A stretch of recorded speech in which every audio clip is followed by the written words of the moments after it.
What happened this season? Did we do better or worse than season one?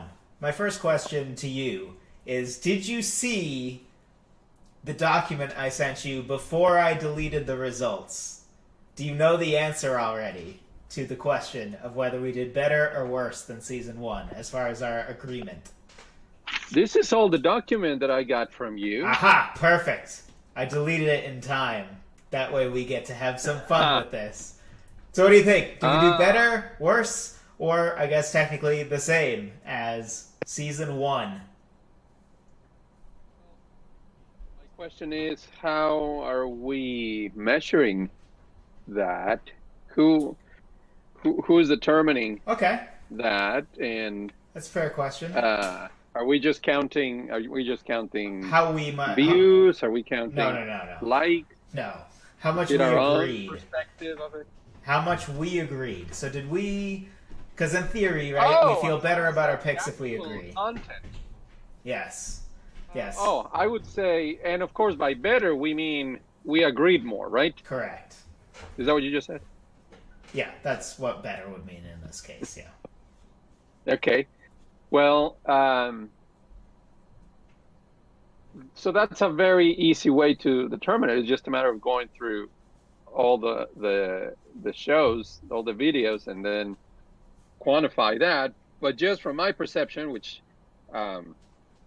is not very good at times, most of the times, but I think that we actually did better. We were in agreement more times than we did the first season. Am I right? That is what I thought. The truth is, our results ended up being the exact same.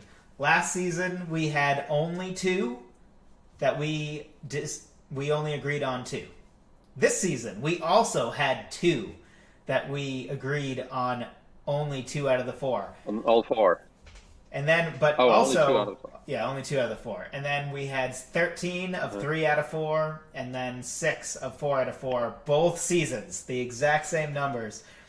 But the storyline of this one's interesting in the case that we started strong. We were 4 for 4 on the first 3, which is, I think, why we both perceived this season positively, because I remember the beginning of the season being like, wow, we're crushing this. Like, we're agreeing. 4 for 4 constantly. 3 in a row to start. And then we didn't get our first 2 for 4 until episode 17. So we agreed on at least 3 until episode 17. And then we dropped the ball and disagreed on 2 twice in a row. So both 17 and 18, we only got 2 out of 4. Which also means we recorded them the same day. Which I think I remember, because I remember thinking I was shocked that we didn't agree on at least 3 out of the 4 for Nintendo characters. And that was one of the 2 for 4s. And then we finished with a 4 for 4 at the end of the season.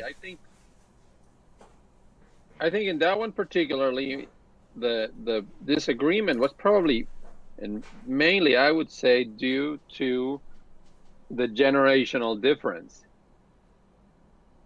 Maybe. You know, the 20 years of separation of gaming that...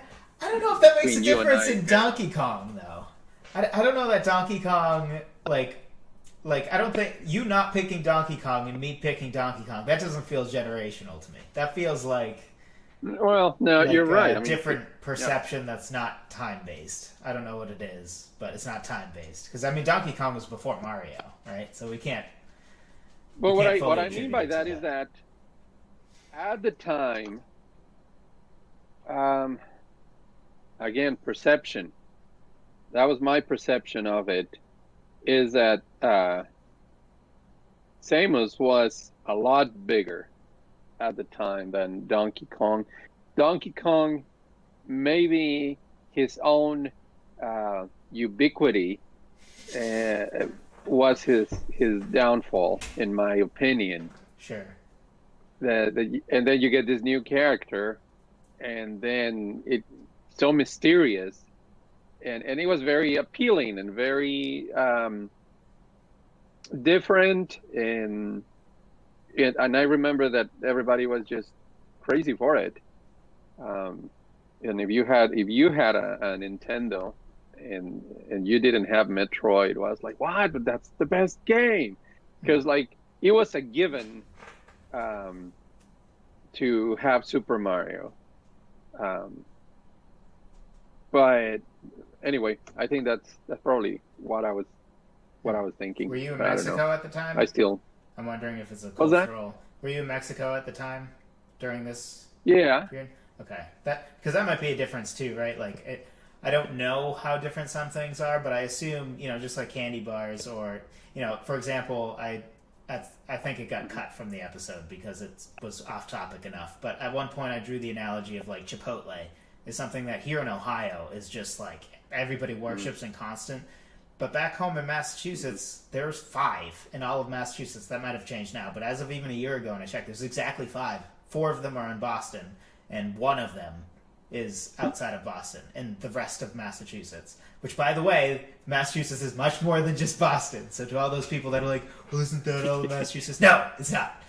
So I wonder if it's partially that too.